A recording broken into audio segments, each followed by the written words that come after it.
اب ہم ذکر شروع کرتے ہیں آدم علیہ السلام کا۔ اللہ تعالیٰ فرماتے ہیں وَمَا خَلَقْتُ الْجِنَّ وَالْإِنسَ إِلَّا لِيَعْبُدُونَ، اور میں نے جنوں اور انسانوں کو اپنی عبادت کے لیے پیدا کیا ہے۔ اللہ تعالیٰ نے ہمارے باپ کو کیوں پیدا فرمایا، ہمیں کیوں پیدا فرمایا؟ تاکہ ہم اس کی عبادت کریں، اگرچہ وہ عبادت کا محتاج نہیں، وہ تو بے نیاز ہے، البتہ ہم اس کے محتاج ہیں۔ اس کے اسماء بہترین اور حسین ہیں، وہ عالی شان صفات کا مالک ہے۔ اس نے اپنے ناموں کے آثار ظاہر کرنے کے لیے مخلوق کو پیدا فرمایا، رحمت کے آثار، قدرت کے آثار، جبر اور طاقت کے آثار اور حکمت کے آثار ظاہر کرنے کے لیے مخلوقات کو پیدا فرمایا، ورنہ وہ کسی چیز کا محتاج نہیں۔ آدم علیہ السلام کی تخلیق سے پہلے ہی اس بارے میں اللہ تعالیٰ کا فرشتوں سے مکالمہ ہوا۔ اللہ تعالیٰ نے فرمایا وَإِذْ قَالَ رَبُّكَ لِلْمَلَائِكَةِ إِنِّي جَاعِلٌ فِي الْأَرْضِ خَلِيفَةً، اور جب تیرے رب نے فرشتوں سے کہا میں زمین میں ایک خلیفہ بنانے والا ہوں۔ خلیفہ سے مراد ہے نائب، اور یہ کہ اس کی نسل میں سے ہر ایک دوسرے کا خلیفہ ہوگا۔ جبکہ سیدنا ابو بکر صدیق رضی اللہ عنہ نبی اکرم صلی اللہ علیہ وسلم کے خلیفہ ہوئے، سو اللہ نے ایک خلیفہ بنانے کا ارادہ فرمایا جو زمین میں حکومت کرے اور اس کو آباد کرے۔ چنانچہ اللہ تعالیٰ نے فرمایا هو أنشأكم من الأرض واستعمركم فيها، اللہ تعالیٰ نے تمہیں زمین سے پیدا کیا اور اسی نے اس زمین میں تمہیں بسایا ہے۔ اللہ تعالیٰ کا ارادہ ہوا کہ زمین کو آباد کروائے، جبکہ جن اس قابل نہیں تھے، کیونکہ ان میں اس قدر عقل و دانش نہیں تھی کہ زمین کو پر رونق اور سرسبز و شاداب رکھ سکیں۔ علماء جنات کے بارے میں کہتے ہیں ان کا سب سے بڑا عقل مند جن انسانوں کے 10 سالہ بچے کے برابر عقل رکھتا ہے، اس لیے زمین کو آباد کرنے کی صلاحیت اللہ تعالیٰ نے انسان کو بخشی۔ اللہ نے انسان کو بہترین ڈھانچے اور حسین ترین شکل و صورت سے نوازا، پھر اپنی روح اس میں پھونکی۔ فرشتوں نے اس سے سوال کیا قالوا أتجعل فيها من يفسد فيها ويسفك الدماء ونحن نسبح بحمدك ونقدس لك قال إني أعلم ما لا تعلمون۔ ایسی مخلوق کو کیوں پیدا کرتا ہے جو زمین میں فساد کرے اور خون بہائے، اور ہم تیری تسبیح، حمد اور پاکیزگی بیان کرتے ہیں۔ اس کے جواب میں اللہ نے فرمایا جو میں جانتا ہوں تم نہیں جانتے۔ دراصل فرشتوں نے کسی طرح معلوم کر لیا تھا کہ آدم کی اولاد زمین میں فساد کرے گی، خون ریزی کرے گی، لیکن انہوں نے یہ بات اعتراض کے طور پر نہیں کہی تھی، کیونکہ ایسا اعتراض تو گناہ ہے، اور فرشتے پلک جھپکنے کے برابر اللہ کی معصیت اور نافرمانی نہیں کرتے، جیسا کہ ارشاد ہوتا ہے بل عباد مکرمون لا يسبقونه بالقول وهم بأمره يعملون، بلکہ وہ تو نہایت معزز عبادت گزار ہیں، کسی بات میں اللہ پر پیش دستی اور سبقت نہیں کرتے، اور اس کے حکم پر عمل کرتے ہیں۔ اسی طرح ارشاد ہوتا ہے لا يعصون الله ما أمرهم ويفعلون ما يؤمرون، اللہ کے حکم کی نافرمانی نہیں کرتے، بلکہ جو حکم دیا جائے بجا لاتے ہیں۔ اس لیے فرشتوں کا یہ پوچھنا وضاحت طلبی کے لیے تھا۔ وہ تو انسان کے پیدا کرنے کی وجہ پوچھ رہے تھے۔ وہ زمین میں جنات کے اعمال اور کرتوت کا مشاہدہ کر چکے تھے، یعنی اللہ تعالیٰ نے انہیں پیدا کر کے اختیار دیا تو وہ فتنہ و فساد اور فسق و فجور میں مبتلا ہو گئے، اور اب ایک اور مخلوق زمین میں بسائی جا رہی تھی، تو اس بات کا امکان تھا کہ یہ مخلوق بھی ان کے نقش قدم پر چلے۔ اس لیے فرشتوں نے تعجب اور حیرت کی بنا پر یہ سوال کیا تھا، اور پوچھنے کا مقصد یہ تھا کہ کیا یہ بھی جنوں کی طرح ہوں گے؟ اس طرح انہیں یہ خدشہ لاحق ہوا کہ شاید ان سے اللہ کی عبادت میں کوتاہی یا کمی واقع ہوئی ہے، جس کی وجہ سے اللہ کو نئی مخلوق پیدا کرنا پڑی۔ اس لیے ان کی بات میں یہ بھی تھا کہ ہم تیری حمد اور ثنا بیان کرتے ہیں۔ بہرحال ان کے سوال کے دو مقصد تھے۔ کیا یہ جنوں کی طرح فساد کرنے والی قوم ہے؟ کیا ہم سے تیری عبادت میں کوتاہی ہوئی ہے؟ اس پر اللہ تعالیٰ نے فرمایا، جو میں جانتا ہوں وہ تم نہیں جانتے۔ اس موقع پر فرشتوں کے ذہنوں میں ایک اور بات بھی آئی۔ وہ آپس میں کہنے لگے کہ اللہ تعالیٰ جو بھی مخلوق پیدا کرے گا وہ ہم سے زیادہ معزز اور عالم نہیں ہو سکتی۔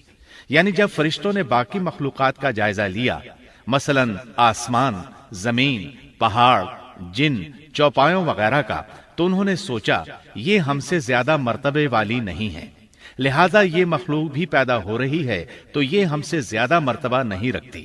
یہ ہمارا خاص مقام ہے کہ اللہ کی تسبیح میں مصروف ہیں، کفر سے محفوظ ہیں، ہر حکم بجا لاتے ہیں، اللہ کے تمام احکامات پورے کرتے ہیں، آسمان اور زمین میں اس کا حکم نافذ کرتے ہیں، اور اللہ کے نزدیک ہم سب سے زیادہ شرف والے ہیں۔ لہٰذا اگر یہ نئی مخلوق انسان بھی پیدا ہو جائے تو کیا ہوا، ہم سے زیادہ معزز اور علم والی تو نہیں ہوگی۔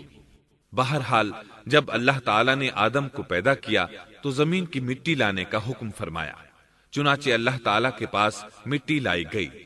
امام ترمذی، ابن حبان اور امام احمد رحمت اللہ علیہم نے ایک حدیث بیان کی ہے جس کے الفاظ کچھ یوں ہیں: ان اللہ تعالی خلق آدم من قبضة قبضها من جميع الارض فجاء بنو آدم على قدر الارض فجاء منهم الأحمر والأبيض والأسود وبين ذلك والسهل والحزن والخبيث والطيب۔ اللہ تعالیٰ نے آدم علیہ السلام کو مٹی کی ایک مٹھی سے پیدا فرمایا۔ اس مٹی کو اللہ تعالیٰ نے پوری زمین سے اٹھوایا تھا۔ یہی وجہ ہے کہ آدم کی اولاد زمین کے لحاظ سے ہی ظہور پذیر ہوئی۔ بعض سرخ رنگ کے ہیں تو بعض سیاہ اور بعض سفید، اور کچھ اس کے درمیان میں ہیں۔ بعض نیک ہیں، بعض خبیث، اور کچھ پاکیزہ قسم کے ہیں۔ انسان کی تخلیق مٹی سے شروع ہوئی، اس مٹی کو پانی سے تر کیا گیا تو یہ تین بن گئی۔ اسی وجہ سے قرآن مجید کی بعض آیات میں تراب کا لفظ آیا ہے۔ تراب خشک مٹی کو کہتے ہیں، اور بعض آیات میں تین کا لفظ آیا ہے۔ تین تر اور بھیگی مٹی کو کہتے ہیں۔ اللہ تعالیٰ فرماتے ہیں خلقہ من تراب، یعنی آدم کو تراب سے پیدا کیا گیا۔ مٹی کی عام حالت کو تراب کہتے ہیں، اور فرمایا اذ قال ربك للملائكة انی خالق بشرا من طین۔ جب آپ کے رب نے فرشتوں سے کہا کہ میں مٹی سے بشر کو پیدا کرنے والا ہوں۔ جب اس مٹی کو پانی سے زیادہ بھگویا گیا تو وہ لیسدار ہونا شروع ہو گئی، اسی لیے اللہ تعالیٰ نے فرمایا اِنَّا خَلَقْنَاهُم مِّن طِينٍ لَازِبٍ۔ ہم نے انسان کو لیسدار اور چپکنے والی مٹی سے پیدا کیا۔ پھر اللہ تعالیٰ نے اپنے مبارک ہاتھوں سے انسان کا ڈھانچہ تیار کیا۔ اللہ نے فرمایا خَلَقْتُ بِيَدَيَّ، میں نے اپنے دونوں ہاتھوں سے پیدا کیا۔ اللہ تعالیٰ نے انسان کی خلقت فرشتوں کے سپرد نہ کی، بلکہ بذات خود اسے تخلیق کے مراحل سے گزارا اور اپنے ہاتھوں سے اس کی تصویر کشی کی۔ اللہ نے انسان کو پہلے ایک مورتی کی صورت میں ڈھالا، اس کے بعد ایک مقررہ مدت تک چھوڑے رکھا، یہاں تک کہ گیلی مٹی خشک ہو گئی اور اس کا رنگ سیاہ ہو گیا، بدبو آنے لگی، پھر وہ کھنکھناتی مٹی میں بدل گئی اور آخرکار آگ پر پکی ہوئی مٹی یعنی فخار ٹھیکری کی صورت اختیار کر گئی، جس سے مٹکے وغیرہ تیار کیے جاتے ہیں۔ سیاہ مٹی کو ہما ان کہتے ہیں اور بدبودار کو مسنون کہتے ہیں، اور کھنکھنا کر بولنے والی مٹی کو سلسال کہتے ہیں، اور ٹھیکری کی طرح کی مٹی کو الفخار کہتے ہیں۔ مختلف آیات میں یہ الفاظ وارد ہوئے ہیں۔ وَلَقَدْ خَلَقْنَاكُمْ ثُمَّ صَوَّرْنَاكُمْ، ہم نے تمہیں پیدا کیا اور پھر ہم ہی نے تمہاری صورت بنائی، اور فرمایا وَلَقَدْ خَلَقْنَا الْإِنسَانَ مِنْ صَلْصَالٍ مِنْ حَمَإٍ مَسْنُونٍ، اور یقیناً ہم نے انسان کو کھنکھناتی خشک مٹی سے پیدا کیا جو کہ بدبودار اور سیاہ گارے سے خشک ہوئی تھی، اور فرمایا خَلَقَ الْإِنسَانَ مِنْ صَلْصَالٍ كَالْفَخَّارِ، اللہ نے انسان کو کھنکھناتی مٹی سے پیدا کیا جو کہ ٹھیکری کی طرح تھی۔ ان تمام آیات کریمہ میں کوئی تناقض، تعارض اور اختلاف نہیں، اس لیے کہ ان مختلف آیات میں انسان کو اس کی تخلیق کے مختلف مراحل کی یاد دہانی کرائی گئی ہے۔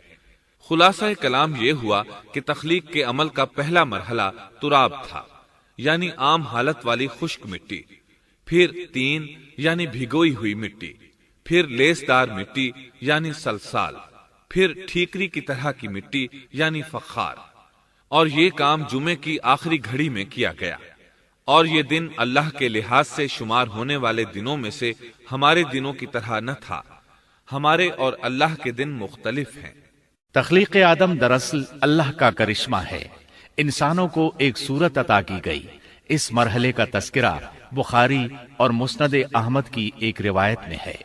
خلق اللہ آدم وطوله 60 ذراعا فكل من يدخل الجنة على صورة آدم فلم يزل الخلق ينقص حتى الآن۔ اللہ نے آدم کو پیدا کیا اور ان کا قد 60 ہاتھ یا 60 میٹر لمبا تھا۔ تمام جنتی لوگ اس قد آدم کے ساتھ جنت میں داخل ہوں گے، اور اس وقت سے لے کر آج تک مخلوق کا قد کم ہوتا چلا آ رہا ہے۔ بعد والے لوگ گزشتہ زمانے کے لوگوں سے ہمیشہ چھوٹے قد کے ہوتے چلے آ رہے ہیں۔ بہرحال سب سے پہلے اور سب سے لمبے انسان آدم علیہ السلام تھے۔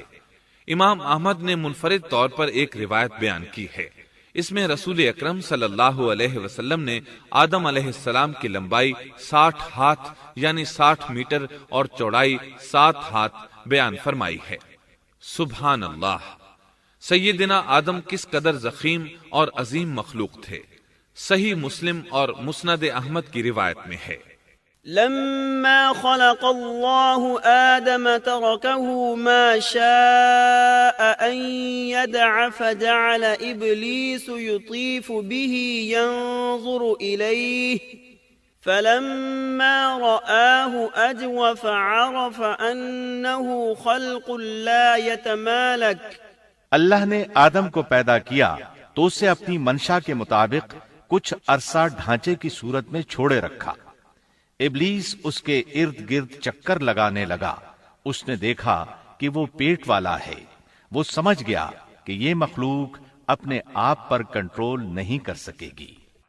اس حدیث سے معلوم ہوتا ہے کہ انسانوں کی طرح جنات کا پیٹ نہیں ہے، صرف انسان ایسا ہے جس کا اندر والا حصہ کھوکھلا ہے۔ بہرحال اللہ نے انسان کو اس شکل و صورت میں پیدا فرمایا۔ احادیث مبارکہ میں آدم علیہ السلام اور ابلیس ملعون کا قصہ تفصیل سے بھی موجود ہے اور مختصر بھی۔ مثلا تفسیر تبری میں سیدنا عبداللہ بن عباس رضی اللہ عنہما سے روایت ہے، اللہ تعالیٰ نے آدم علیہ السلام کی مٹی کا حکم دیا، مٹی لائی گئی۔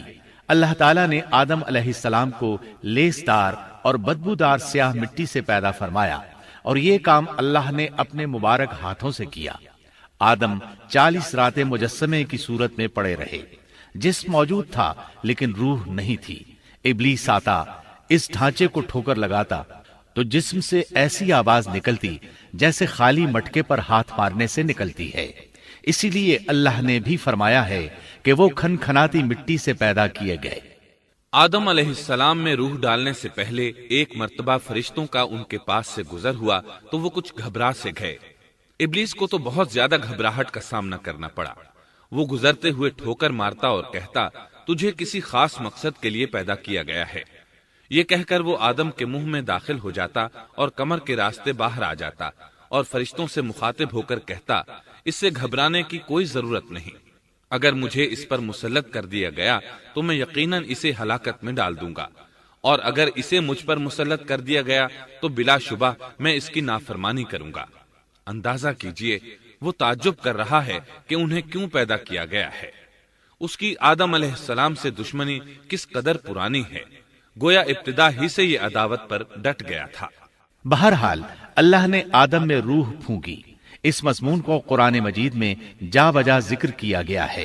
اللہ تعالیٰ فرماتے ہیں، فَإِذَا سَوَّيْتُهُ وَنَفَخْتُ فِيهِ مِن رُّوحِي فَقَعُوا لَهُ سَاجِدِينَ۔ جب میں اس کو ٹھیک ٹھاک کر لوں اور اس میں اپنی روح پھونک دوں تو تم سب اس کے سامنے سجدے میں گر پڑنا۔ ایک اور جگہ فرمایا، إن مثل عيسى عند الله كمثل آدم خلقه من تراب ثم قال له كن فيكون۔ اللہ تعالیٰ کے نزدیک عیسیٰ علیہ السلام کی مثال ہو بہو آدم علیہ السلام کی مثال ہے۔ اللہ نے انہیں مٹی سے بنا کر کہا ہو جا، وہ ہو گئے۔ اللہ نے آدم علیہ السلام کو مٹی سے پیدا کیا، اپنے ہاتھوں سے بنایا، پھر اس میں روح پھونکی۔ اس کا مفصل بیان احادیث میں موجود ہے۔ جب ان میں روح پھونکی گئی اور ابتدا میں روح جیسے ہی سر کے اندر داخل ہوئی، آدم علیہ السلام کو چھینک آ گئی۔ فرشتوں نے آدم علیہ السلام سے کہا، الحمدللہ کہیے۔ انہوں نے کہہ دیا۔ اللہ کی اس تعریف کے جواب میں اللہ تعالیٰ نے فرمایا، رحمک ربک، یعنی تجھ پر تیرا رب رحم فرمائے۔ سبحان اللہ، اللہ ذوالجلال والاکرام نے آدم علیہ السلام میں روح مکمل ہونے سے پہلے ہی انہیں اپنی رحمت سے سرفراز فرما دیا۔ بہرحال جب روح ان کی آنکھوں میں داخل ہوئی اور انہوں نے جنت کے پھلوں کو دیکھا تو ان میں غور و فکر کرنے لگے۔ جب روح پیٹ میں داخل ہوئی تو کھانے کی طلب محسوس ہوئی۔ ابھی روح ٹانگوں تک پہنچی نہیں اور کھانے کی خواہش پہلے ہی محسوس ہونے لگی۔ اس جلد بازی اور عجلت کی وجہ سے اللہ تعالیٰ نے فرمایا، خلق الانسان من عجل۔ انسان جلد باز مخلوق ہے۔ جب آدم علیہ السلام کو پیدا کر دیا گیا تو اللہ تعالیٰ نے ان کی پشت پر ہاتھ پھیرا۔ ہاتھ پھیرتے ہی ان کی پشت سے قیامت تک پیدا ہونے والے انسان باہر نکل آئے۔ آدم کی تمام اولاد ان کے سامنے ظاہر ہو گئی، اور یہ بات نہایت وضاحت اور صراحت کے ساتھ قرآن مجید اور احادیث مبارکہ میں موجود ہے۔ مسلم بن یسار رحمت اللہ علیہ بیان کرتے ہیں کہ سیدنا عمر بن خطاب رضی اللہ عنہ سے کسی نے اس آیت کریمہ کے بارے میں پوچھا، وَإِذْ أَخَذَ رَبُّكَ مِن بَنِي آدَمَ مِن ظُهُورِهِمْ ذُرِّيَّتَهُمْ وَأَشْهَدَهُمْ عَلَىٰ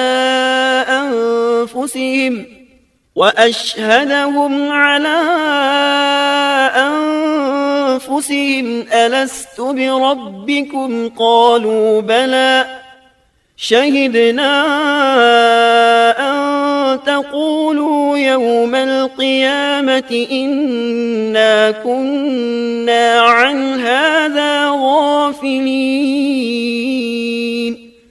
اور جب آپ کے رب نے اولاد آدم کی پشت سے ان کی اولاد کو نکالا اور ان سے انہی کے بارے میں اقرار لیا کہ کیا میں تمہارا رب نہیں، سب نے جواب دیا ہاں کیوں نہیں، ہم سب گواہ بنتے ہیں، تاکہ تم لوگ قیامت کے روز یوں نہ کہو ہم تو اس سے محض بے خبر تھے۔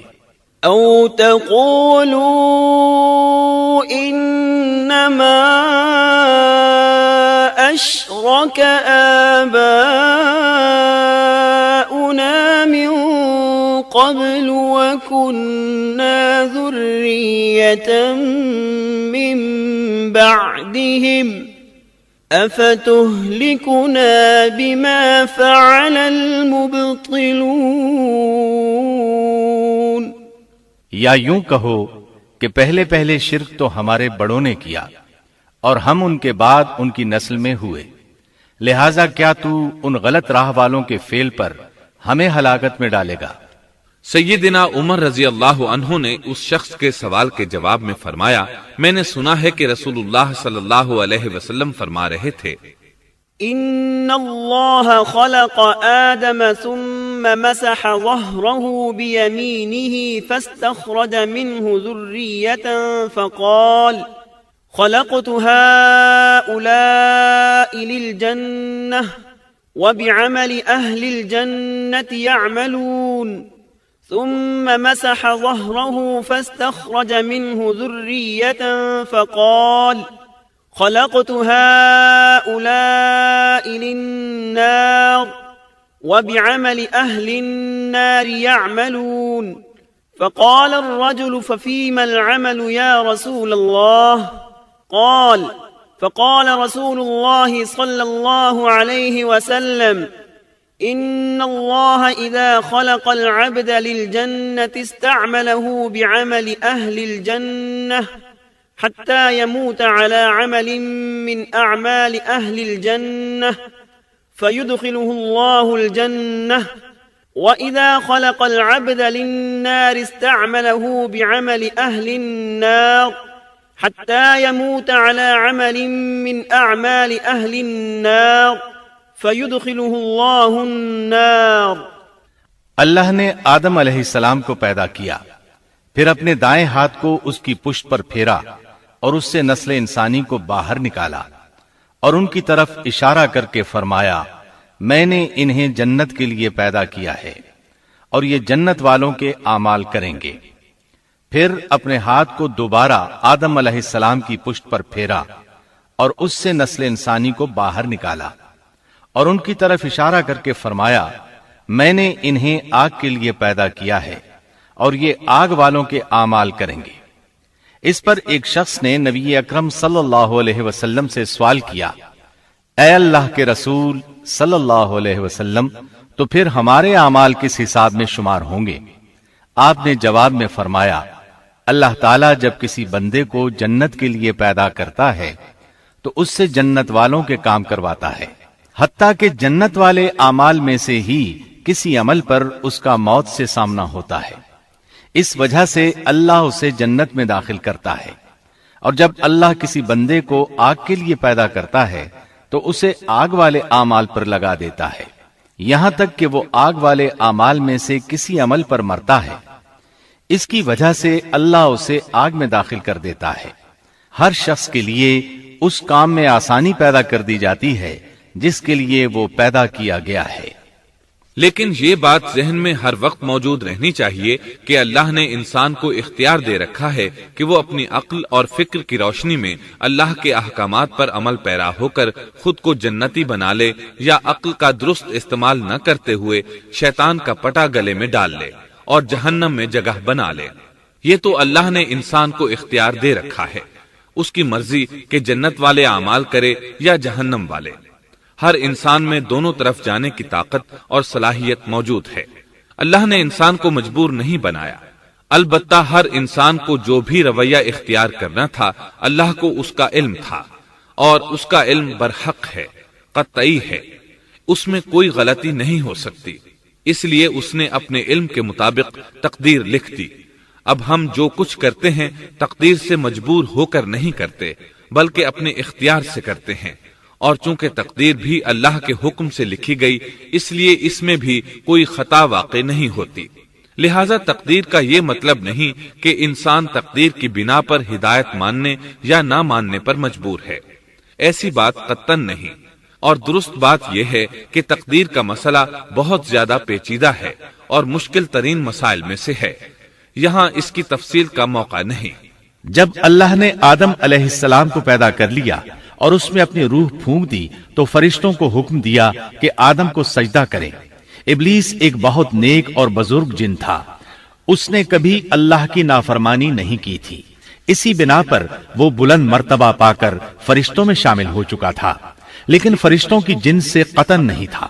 اللہ نے اسے اطاعت اور فرما برداری کا صلہ دیا تھا، اس کی عزت اور اکرام کرتے ہوئے آسمان میں بسایا تھا، لمحہ بھر کے لیے بھی اس نے اللہ کی نافرمانی نہیں کی تھی، اور پھر اللہ نے آدم کو سجدہ کرنے کا حکم دیا، اور اس حکم کے مخاطب فرشتے اور ابلیس تھے۔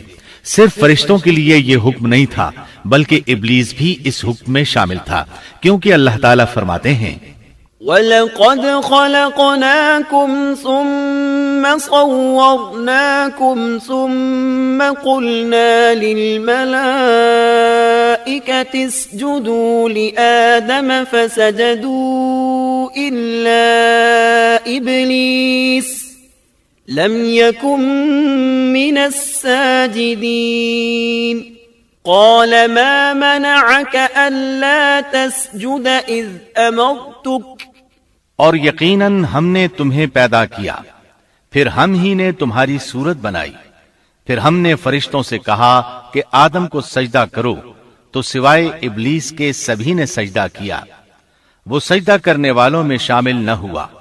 اللہ تعالیٰ نے فرمایا، تجھے کس چیز نے سجدے سے روک دیا جبکہ میرا حکم تیرے لیے بھی تھا؟ تو اس سے ثابت ہوا اس حکم میں فرشتوں کے ساتھ ابلیس بھی شامل تھا، کیونکہ قرآن میں اذ امرتک کے الفاظ ہیں۔ اس کا مطلب ہے کہ میں نے تجھے حکم دیا تھا، اور پھر ابلیس نے جواب میں یہ نہیں کہا کہ تو نے تو مجھے حکم ہی نہیں دیا تھا، بلکہ اس نے سجدہ نہ کرنے کی وجہ یہ بتائی۔ قال أنا خير منه خلقتني من نار وخلقته من طين۔ اس نے کہا، میں سجدہ کیوں کروں، میں اس سے بہتر ہوں، اس لیے کہ تو نے مجھے آگ سے پیدا کیا اور اسے مٹی سے۔ تو پھر کہا، قال فاهبط منها، اللہ نے حکم دیا تو اس سے نیچے اتر جا۔ غرض جب ابلیس نے نافرمانی کی، سرکشی اور تکبر کا مظاہرہ کیا تو اس وقت اللہ تعالیٰ اور اس کے درمیان مکالمہ ہوا۔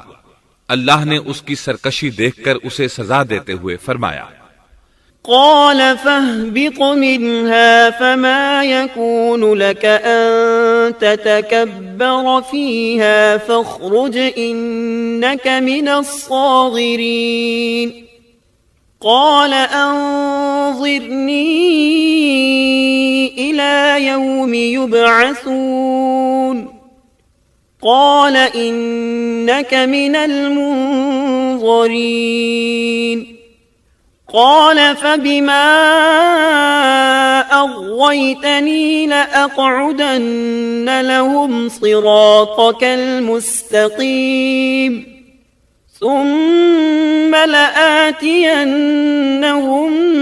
من بين أيديهم ومن خلفهم وعن أيمانهم وعن شمائلهم ولا تجد أكثرهم شاكرين۔ اس جنت سے اتر جا، تجھے کوئی حق حاصل نہیں کہ تو اس جنت میں رہ کر تکبر کرے۔ ابلیس نے جواب میں کہا، مجھے قیامت کے دن تک مہلت دے دیجئے، یعنی اتنی لمبی عمر دے دیجئے کہ میں قیامت تک زندہ رہوں، موت نہ آئے۔ اللہ نے فرمایا، تجھے مہلت دے دی گئی لیکن ایک وقت مقررہ تک، اور جب شیطان اس طرف سے مطمئن ہو گیا کہ اسے مہلت مل گئی تب اس نے کہا، چونکہ تو نے مجھے گمراہ کر دیا ہے، اس وجہ سے میں قسم کھاتا ہوں کہ میں انسانوں کی گمراہی کے لیے تیرے سیدھے راستے پر بیٹھ جاؤں گا، پھر ان کے آگے سے، ان کے پیچھے سے، ان کے دائیں سے، ان کے بائیں سے ان کے پاس آؤں گا، اور آپ ان میں سے اکثر لوگوں کو شکر گزار نہیں پائیں گے۔ اللہ تعالیٰ نے شیطان کا رد کرتے ہوئے فرمایا، یہاں سے ذلیل و خوار ہو کر نکل جا، ان میں سے جو شخص بھی تیرا حکم مانے گا میں ایسے تمام گمراہوں سے جہنم کو بھر دوں گا۔ جو انسان بھی تیرا پیروکار بنے گا وہ جہنم کا مستحق اور حقدار ٹھہرے گا۔ قرآن مجید میں دوسرے مقامات پر بھی اس گفتگو کو نئے پیرائے میں دہرایا گیا ہے۔ مثلاً اللہ نے فرمایا، وَلَقَدْ خَلَقْنَا الْإِنسَانَ مِنْ صَلْصَالٍ مِنْ حَمَإٍ مَسْنُونٍ وَالْجَانَّ خَلَقْنَاهُ مِنْ قَبْلُ مِنْ نَارِ السَّمُومِ وَإِذْ قَالَ رَبُّكَ لِلْمَلَائِكَةِ إِنِّي خَالِقٌ بَشَرًا مِّن صَلْصَالٍ مِّنْ حَمَإٍ مَّسْنُونٍ فَإِذَا سَوَّيْتُهُ وَنَفَخْتُ فِيهِ مِن رُّوحِي فَقَعُوا لَهُ سَاجِدِينَ فسجد الملائكة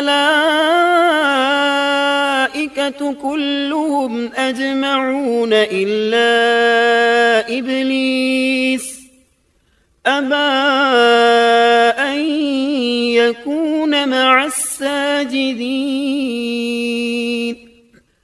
قال يا إبليس ما لك ألا تكون مع الساجدين قال لم أكن لأسجد لبشر خلقته من صلصال من حمأ مسنون قال فاخرج منها فإنك رجيم وَإِنَّ عَلَيْكَ اللَّعْنَةَ إِلَى يَوْمِ الدِّينِ یقیناً ہم نے انسان کو کھنکھناتی مٹی سے پیدا فرمایا ہے جو کہ سڑے ہوئے گارے کی تھی، اور اس سے پہلے ہم نے جنات کو لو والی آگ سے پیدا کیا، اور جب تیرے پروردگار نے فرشتوں سے فرمایا میں انسان کو سیاہ بدبودار کھنکھناتی مٹی سے پیدا کرنے والا ہوں، جب میں اسے پورا بنا چکوں اور اس میں اپنی روح پھونک دوں تو تم سب اس کے لیے سجدے میں گر پڑنا۔ چنانچہ تمام فرشتوں نے سجدہ کیا سوائے ابلیس کے، اس نے سجدہ کرنے والوں میں شمولیت اختیار کرنے سے صاف انکار کر دیا۔ اللہ تعالیٰ نے فرمایا اے ابلیس تجھے کیا ہوا کہ تو سجدہ کرنے والوں میں شامل نہ ہوا؟ وہ بولا میں ایسے انسان کو سجدہ نہیں کر سکتا جسے تو نے سیاہ بدبودار کھنکھناتی مٹی سے پیدا کیا ہے۔ اللہ تعالیٰ نے فرمایا اب تو بہشت سے نکل جا کیونکہ تو مردود ہے اور تجھ پر قیامت کے دن تک میری پھٹکار ہے۔ قال رب فأنظرني إلى يوم يبعثون قال فإنك من المنظرين إلى يوم الوقت المعلوم قال رب بما أغويتني لأزينن لهم في الأرض ولأغوينهم أجمعين إلا عبادك منهم المخلصين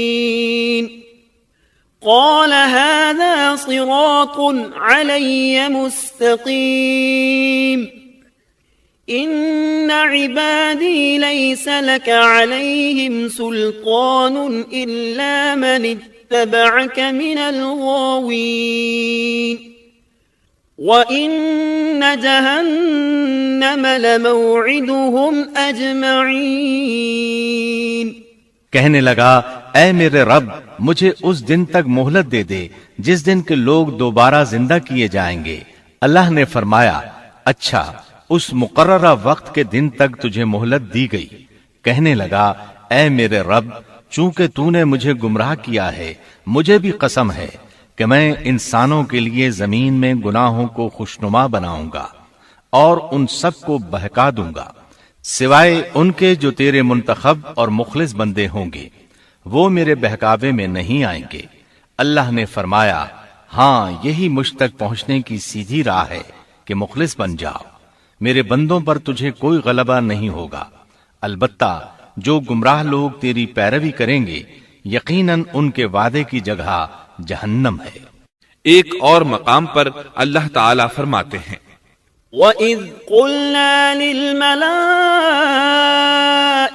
اسْجُدُوا لِآدَمَ فَسَجَدُوا إِلَّا إِبْلِيسَ قَالَ أَأَسْجُدُ لِمَنْ خَلَقْتَ طِينًا قال أرأيتك هذا الذي كرمت علي لئن أخرتني إلى يوم القيامة لأحتنكن ذريته إلا قليلا قال اذهب فمن تبعك منهم فإن جهنم جزاؤكم جزاء موفورا. جب ہم نے فرشتوں کو حکم دیا کہ آدم کو سجدہ کرو تو ابلیس کے سوا سب نے سجدہ کیا. اس نے کہا کیا میں اسے سجدہ کروں جسے تو نے مٹی سے پیدا کیا ہے؟ اچھا دیکھ لے، اسے تو نے مجھ پر فضیلت دی ہے، اگر مجھے بھی تو نے قیامت تک ڈھیل دی تو میں سوائے چند لوگوں کے اس کی اولاد کو گمراہ کروں گا. اس پر اللہ نے فرمایا جا، ان میں سے جو بھی تیرا فرمانبردار ہو جائے گا تو تم سب کی سزا جہنم ہے جو پورا پورا بدلہ ہے. واستفزز من استطعت منهم بصوتك وأجلب عليهم بخيلك ورجلك وشاركهم في الأموال والأولاد وعدهم وما يعدهم الشيطان إلا غرورا إن عبادي ليس لك عليهم سلطان وكفى بربك وكيلا. ان میں سے تو جسے بھی اپنی آواز کے ساتھ بہکا سکتا ہے بہکا لے، اور ان پر اپنے سوار اور پیادے چڑھا لا، یعنی اپنے گھڑ سوار لشکر اور پیدل لشکر کو چڑھا کر لے آ، اور اپنا ہر داؤ، ہر ترکیب اور ہر اسلحہ استعمال کر لے، اور ان کے مالوں اور اولاد میں بھی شرکت کر لے، اور تو انہیں دل بہلانے والے وعدے دے لے، یعنی ان کے برے اعمال بنا سنوار کر انہیں دکھا اور غلط خواہشات دلا، جنت، دوزخ اور دوبارہ زندہ نہ ہونے کے وعدے دے، اور ان سے شیطان کے جتنے بھی وعدے ہوتے ہیں سب کے سب سراسر فریب ہیں. یقیناً میرے سچے بندوں پر تیرا کوئی قابو اور غلبہ نہیں ہوگا، تیرا رب کارسازی کرنے والا کافی ہے. اسی طرح بہت سی آیات میں پہلی معصیت الہی کا ذکر کیا گیا ہے. سب سے پہلا نافرمان ابلیس ملعون تھا. وہ خبیث اللہ کے سامنے تکبر اور انات سے بھرپور جواب دیتا رہا. اسی وجہ سے اللہ نے اسے کافر کا لقب دیا. کافر اسے کہتے ہیں جو نعمت کا انکار کرے.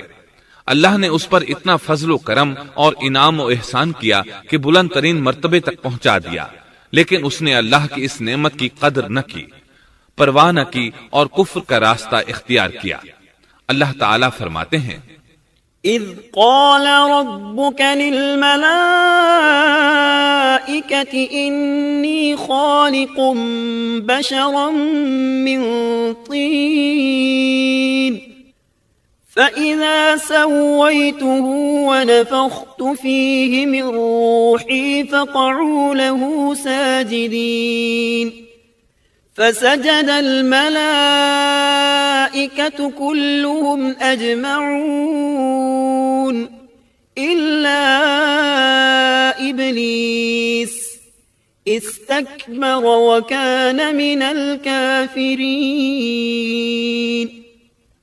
جبکہ آپ کے رب نے فرشتوں سے فرمایا کہ میں مٹی سے ایک انسان کو پیدا کرنے والا ہوں، سو جب میں اسے ٹھیک ٹھاک کر لوں اور اس میں اپنی روح پھونک دوں تو تم سب اس کے سامنے سجدے میں گر پڑنا۔ چنانچہ تمام فرشتوں نے سجدہ کیا مگر ابلیس نے نہ کیا اور اس نے تکبر کیا، وہ کافروں میں سے تھا۔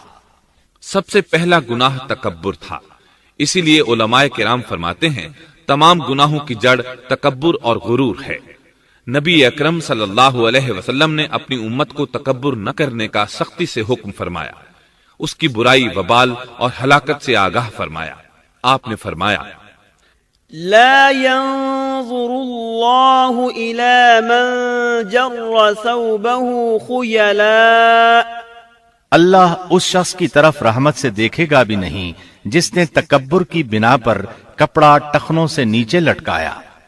اس کے علاوہ نبی صلی اللہ علیہ وسلم نے تو مطلقاً فرما دیا لا يدخل الجنة من كان في قلبه مثقال ذرة من كبر، وہ شخص جنت میں داخل ہونے کے قابل نہیں جس کے دل میں ذرہ برابر بھی تکبر ہے۔ جو شخص اپنے کپڑے، اپنے مکان اور اپنے قبیلے پر فخر کرتا ہے اس سے اللہ کی رحمت اٹھ جاتی ہے۔ اسی لیے نبی صلی اللہ علیہ وسلم نے جب اپنے صحابہ کرام کو دیکھا کہ مہاجر صحابی انصار صحابہ کے خلاف اور انصاری صحابی مہاجرین صحابہ کے خلاف آواز لگا رہے ہیں تو آپ نے فرمایا دعوها فإنها منتنہ، اس جاہلیت والی پکار کو چھوڑو، یہ بہت بدبودار ہے۔ برادری کی بنیاد پر لڑنا، باہم فخر کرنا برے نتائج کا ذریعہ ہے۔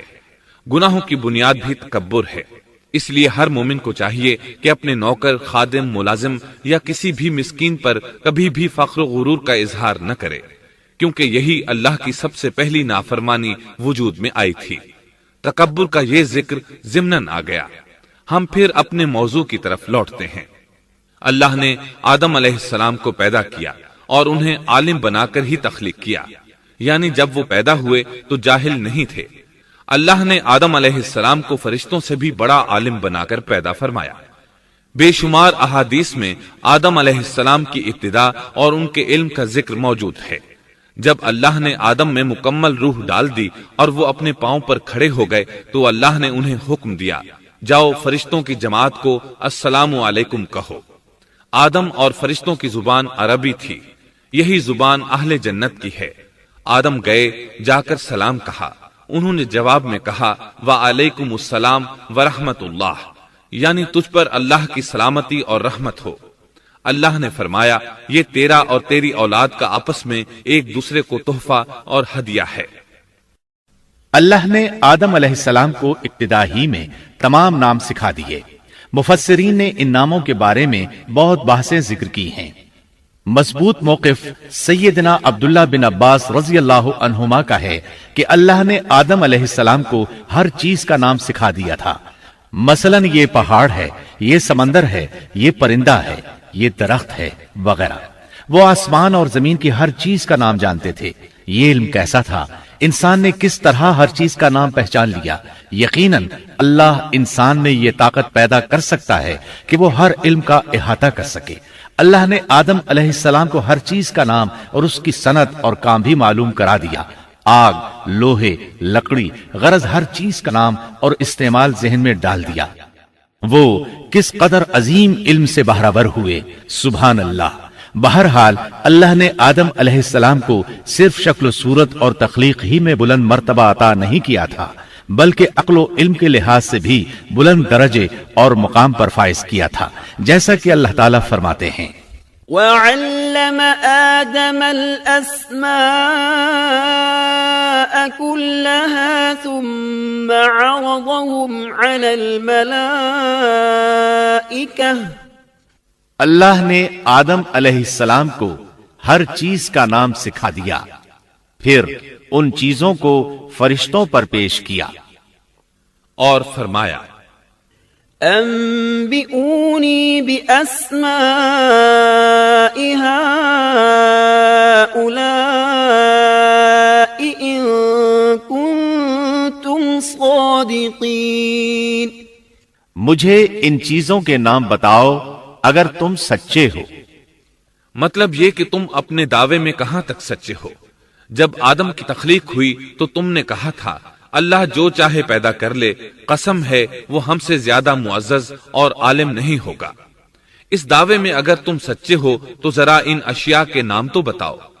اللہ تعالیٰ نے آدم علیہ السلام کا زیادہ معزز ہونا، مکرم ہونا اور علم و معرفت والا ہونا واضح کرنے کے لیے فرشتوں کو حکم دیا کہ آدم علیہ السلام کو سجدہ کریں۔ یہ سجدہ تعظیمی تھا، عبادت والا سجدہ نہیں تھا۔ سجدہ تعظیمی پہلے وقتوں میں جائز تھا، لیکن اب حرام ہے۔ اسی لیے تو یعقوب علیہ السلام، ان کی بیوی اور 11 بیٹوں نے یوسف علیہ السلام کو سجدہ کیا تھا۔ بہرحال فرشتوں نے آدم علیہ السلام کو سجدہ کیا۔ اس سے معلوم ہو جاتا ہے کہ کون زیادہ عزت اور عظمت والا ہے۔ یقیناً آدم علیہ السلام زیادہ شرف اور منزلت کے حقدار ٹھہرے۔ جب اللہ تعالیٰ نے ان کی عزت، تکریم اور تعظیم ثابت فرما دی، تب علم و معرفت میں ان کی برتری ثابت کرنے کے لیے فرمایا اگر تم اپنے قول میں سچے ہو تو ان چیزوں کے نام بتاؤ۔ تب فرشتوں نے کہا قالوا سبحانك لا علم لنا إلا ما علمتنا إنك أنت العليم الحكيم قال يا آدم أنبئهم بأسمائهم فلما أنبأهم بأسمائهم قال ألم أقل لكم إني أعلم غيب السماوات والأرض وأعلم ما تبدون وما كنتم تكتمون۔ فرشتے کہنے لگے اے اللہ تو پاک ہے، ہمیں تو صرف اتنا ہی علم ہے جتنا تو نے ہمیں سکھا رکھا ہے، مکمل حکمت و علم والا تو ہی ہے۔ اللہ تعالیٰ نے آدم علیہ السلام سے فرمایا اے آدم تم ان فرشتوں کو ان چیزوں کے نام بتاؤ۔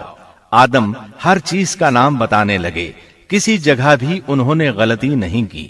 جب انہوں نے فرشتوں کو تمام چیزوں کے نام بتا دیے تو اللہ تعالیٰ نے فرشتوں کو مخاطب کر کے کہا کیا میں نے تمہیں پہلے ہی نہیں کہہ دیا تھا کہ زمین اور آسمان کا غیب میں ہی جانتا ہوں، اور میرے علم میں ہے جو تم ظاہر کر رہے ہو اور جو چھپا رہے ہو۔ یہاں ذہن میں سوال ابھرتا ہے کہ فرشتے کیا چھپا رہے تھے؟ وہ راز والی بات یہی تھی کہ اللہ ہم سے زیادہ معزز اور عالم مخلوق پیدا نہیں کرے گا۔ واضح رہے ہم آپ کو صرف واقعات ہی نہیں سنا رہے، صرف سیرت اور تاریخ ہی بیان نہیں کر رہے، بلکہ قرآن بھی پڑھ پڑھ کر سنا رہے ہیں۔ اور قرآن کو اس وقت تک سمجھنا محال ہے جب تک کہ ان واقعات کی تفصیل موجود نہ ہو۔ خیر، اس کے بعد اللہ تعالیٰ نے اما حوا کو پیدا فرمایا۔ انہیں آدم علیہ السلام کے فوراً بعد پیدا نہیں فرمایا، بلکہ آدم علیہ السلام نے کافی عرصہ جنت میں تنہا بسر کیا، اور حدیث میں ہے کہ وہ وحشت محسوس کرتے تھے، تنہائی کو شدت سے محسوس کرنے لگے تھے۔ آخر کار ایک روز جب وہ سو رہے تھے تو اللہ تعالیٰ نے ان کی بائیں پسلی سے اما حوا علیہ السلام کو پیدا فرمایا اور آدم علیہ السلام کا ہم سفر بنا دیا۔ اللہ فرماتے ہیں يا أيها الناس اتقوا ربكم الذي خلقكم من نفس واحدة وخلق منها زوجها۔ اے لوگو اپنے اس پروردگار سے ڈر جاؤ جس نے تم سب کو ایک ہی جان سے پیدا کر ڈالا، اور اس جان یعنی آدم علیہ السلام سے ان کی بیوی کو پیدا کیا۔ آدم علیہ السلام کے وجود ہی سے حوا کا وجود بنایا گیا، وہ کوئی الگ مخلوق نہیں تھی۔ جب آدم علیہ السلام بیدار ہوئے تو انہوں نے اپنے قریب ایک عورت کو بیٹھے دیکھا۔ پوچھنے لگے تم کون ہو؟ حوا علیہ السلام نے کہا عورت۔ آدم علیہ السلام نے پھر پوچھا تجھے کس لیے پیدا کیا گیا ہے؟ وہ بولی آپ کے لیے، تاکہ آپ مجھ سے سکون اور انس حاصل کریں۔ جب فرشتوں نے آدم علیہ السلام کو ایک عورت سے باتیں کرتے دیکھا تو کہنے لگے اب ایک اور نئی مخلوق پیدا کی گئی ہے۔ آدم علیہ السلام نے ان مخلوقات کا نام تو بتا دیا تھا جو مشہور و معروف تھیں، ان کا نام پوچھنا چاہیے۔ انہوں نے آدم علیہ السلام سے سوال کیا، انہوں نے فوراً جواب دیا حوا، اس لیے کہ اللہ نے تو آپ کو ہر چیز کا نام سکھا دیا تھا۔ فرشتوں نے کہا ان کا نام حوا کیوں رکھا گیا ہے؟ آدم علیہ السلام نے جواب دیا اس لیے کہ اسے ایک زندہ چیز سے پیدا کیا گیا ہے، حیات کی نسبت سے حوا نام رکھا گیا۔ مسلم شریف میں ہے، سیدنا ابو ہریرہ رضی اللہ عنہ روایت کرتے ہیں کہ رسول اللہ صلی اللہ علیہ وسلم نے فرمایا، من كان يؤمن بالله واليوم الآخر فإذا شهد أمرا فليتكلم بخير أو ليسكت واستوصوا بالنساء خيرا فإن المرأة خلقت من ضلع وإن أعوج شيء في الضلع أعلاه إن ذهبت تقيمه كسرته وإن تركته لم يزل أعوج استوصوا بالنساء خيرا۔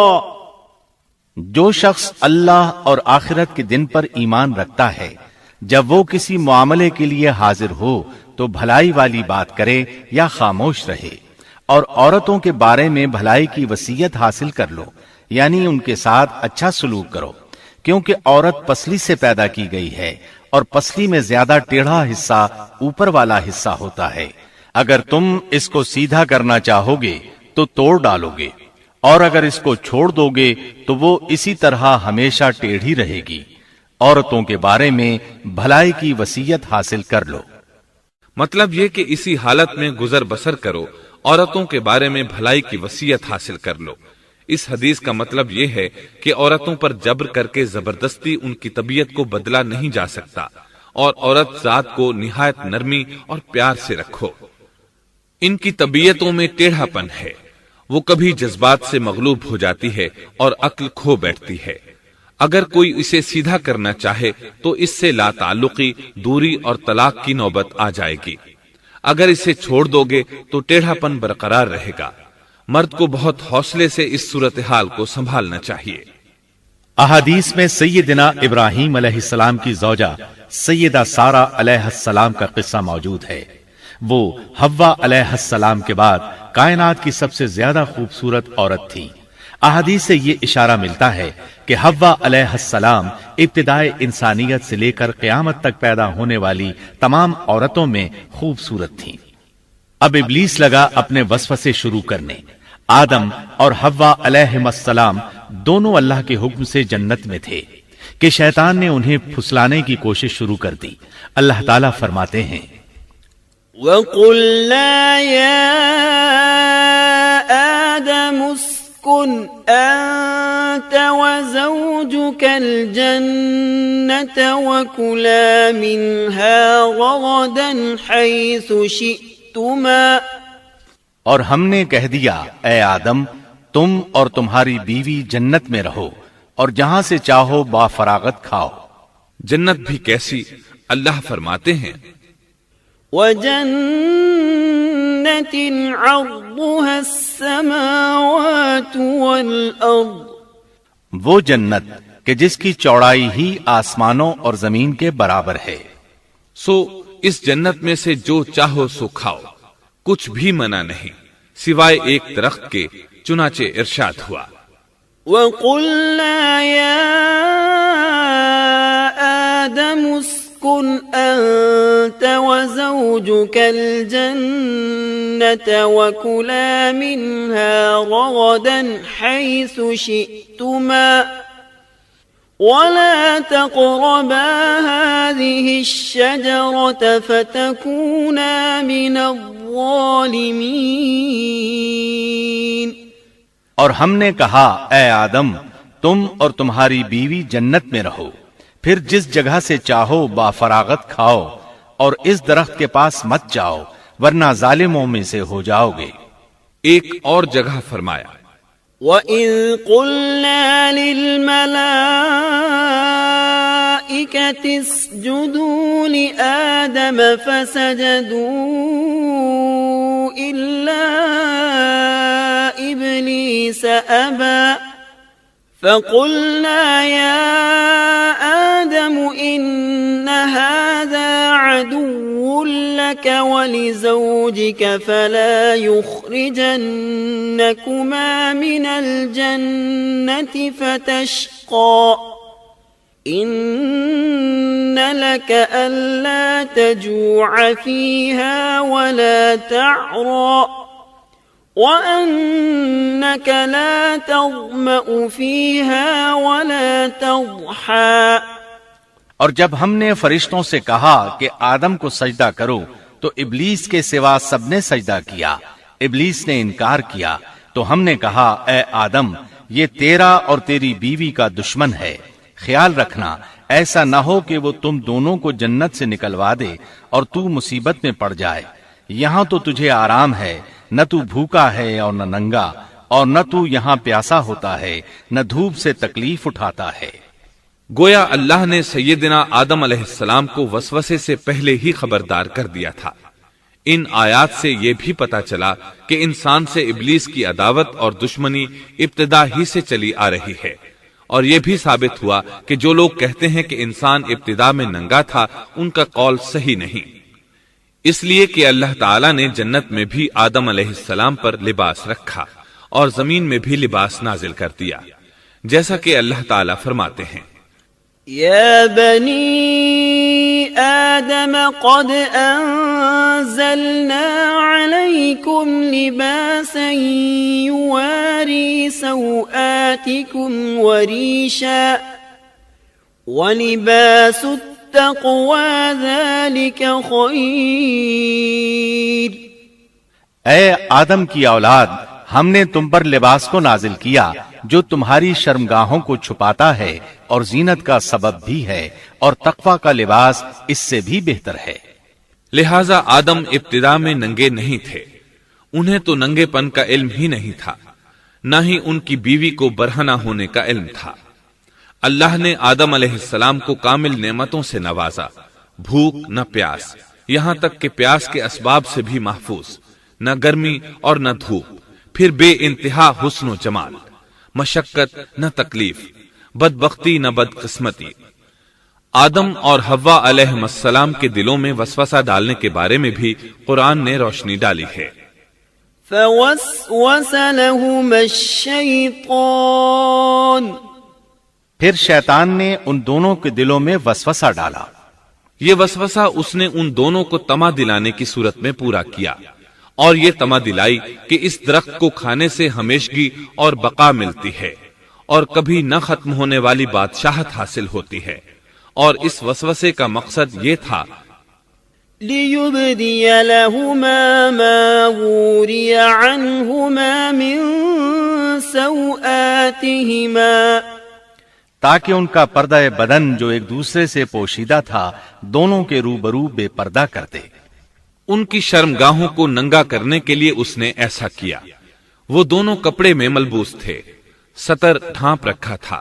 جب انہوں نے اس درخت سے کھایا تو لباس نیچے گر گیا، دونوں برہنہ ہو گئے.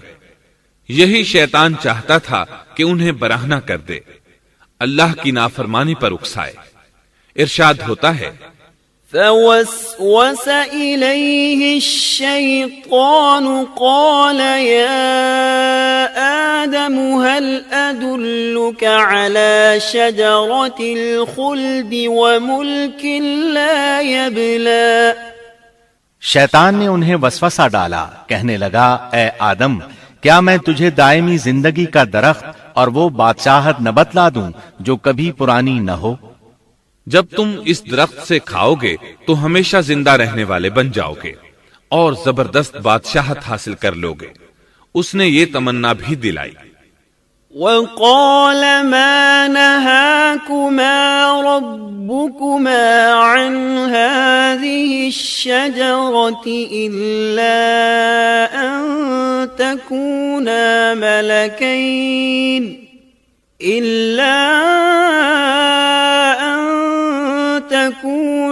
ملكين أو تكونا من الخالدين.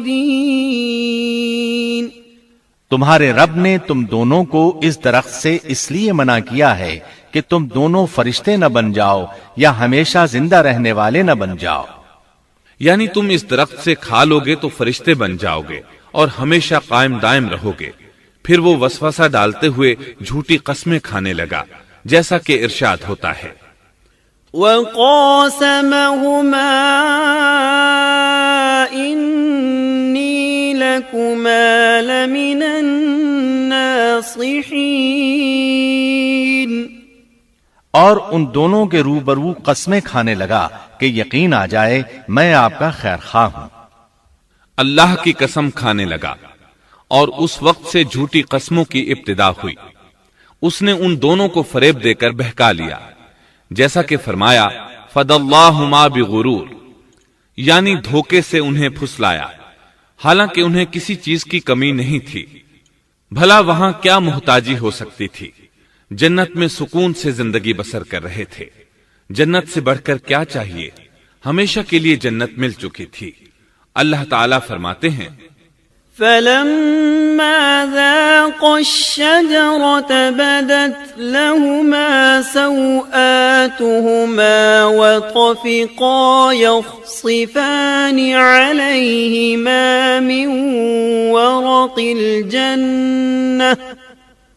ان دونوں نے جب درخت کو چکھا دونوں کا پردہ بدن ایک دوسرے کے روبرو کھل گیا. دونوں اپنے بدنوں پر درختوں کے پتے جوڑ جوڑ کر رکھنے لگے.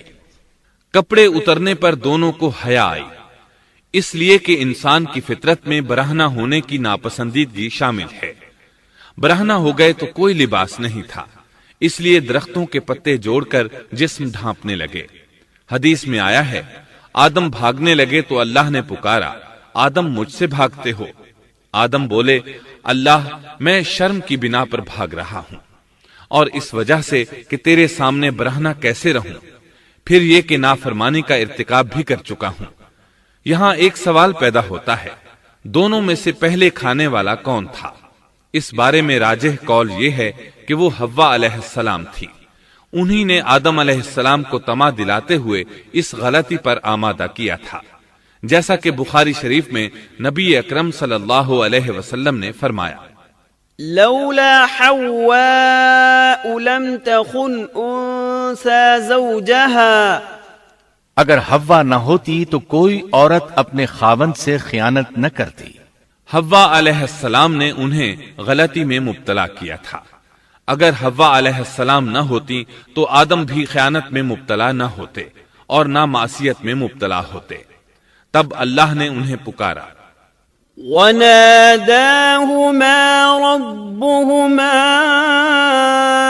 أَلَمْ أَنْهَكُمَا أَنْ تِلْكُمَا الشَّجَرَةِ وَأَقُلْ لَكُمَا إِنَّ الشَّيْطَانَ لَكُمَا عَدُوٌّ مُبِينٌ.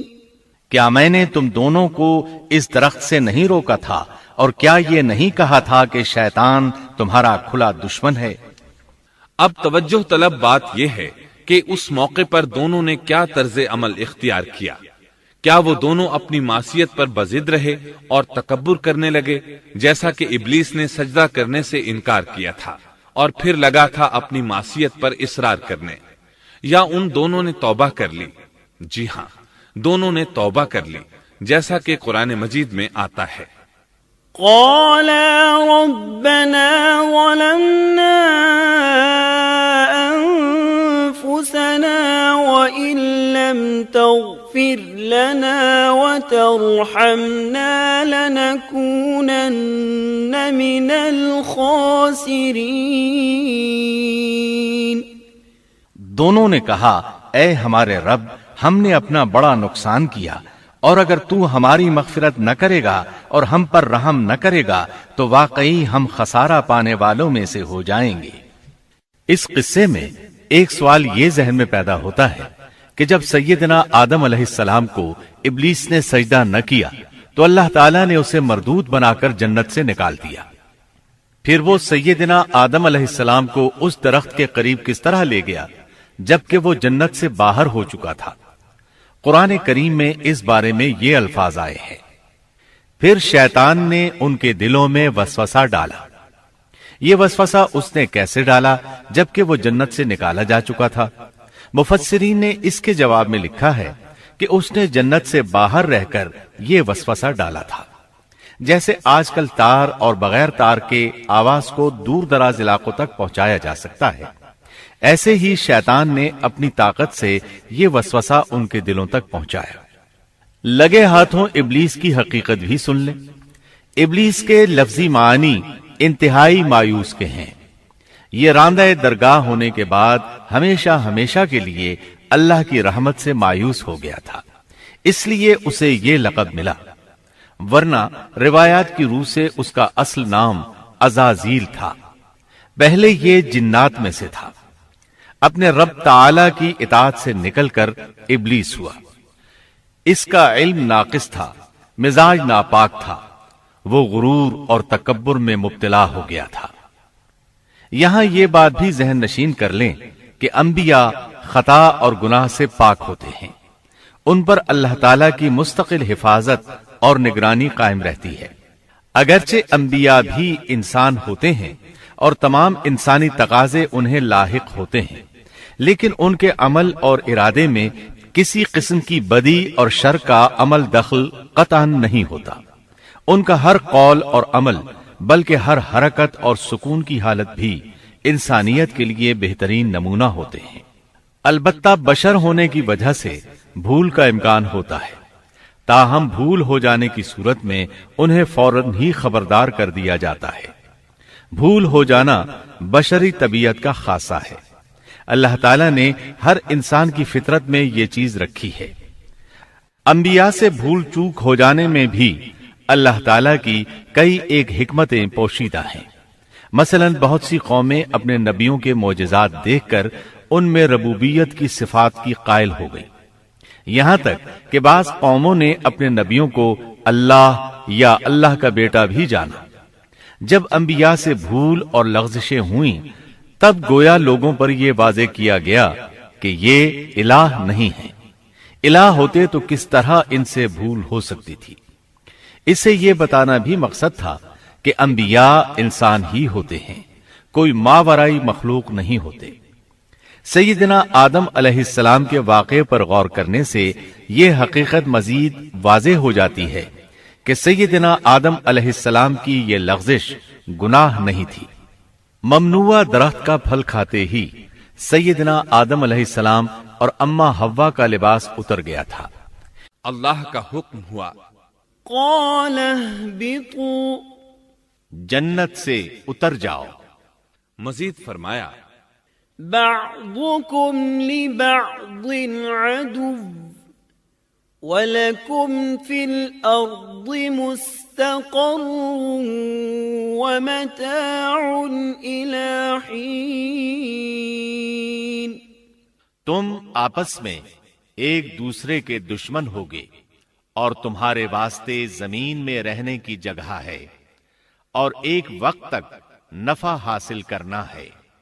اللہ نے مزید فرمایا، قال فيها تحيون وفيها تموتون ومنها تخرجون۔ فرمایا تم وہیں زندگی بسر کرو گے اور وہیں مرو گے اور وہیں سے دوبارہ نکالے جاؤ گے۔ قرآن مجید کے دیگر مقامات میں بھی اس قصے کی تفصیل موجود ہے۔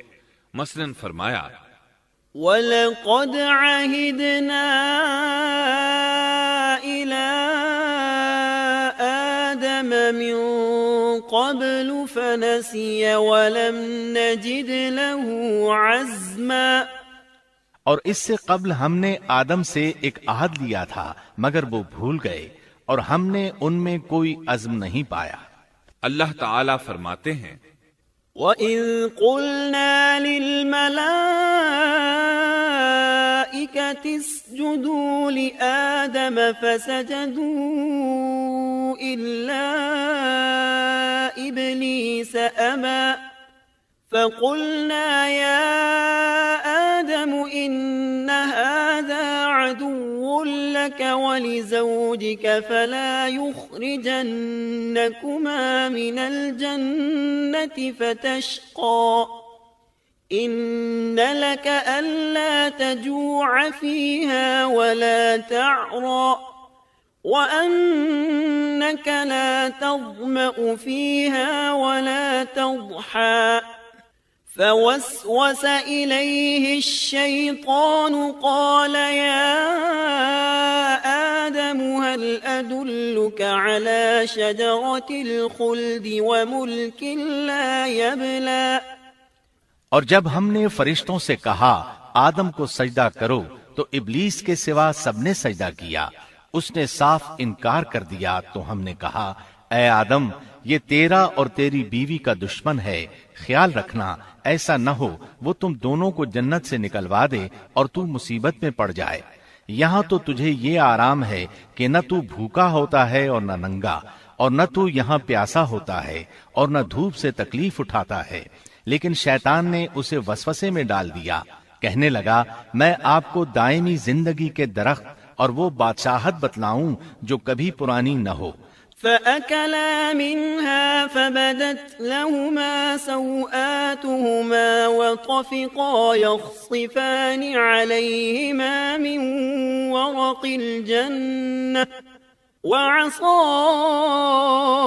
آدم ربه فغوى ثم اجتباه ربه فتاب عليه وهدى قال اهبطا منها جميعا بعضكم لبعض عدو فإما يأتينكم مني هدى فمن اتبع هداي فلا يضل ولا يشقى ومن أعرض عن ذكري فإن له معيشة ضنكا ونحشره يوم القيامة أعمى۔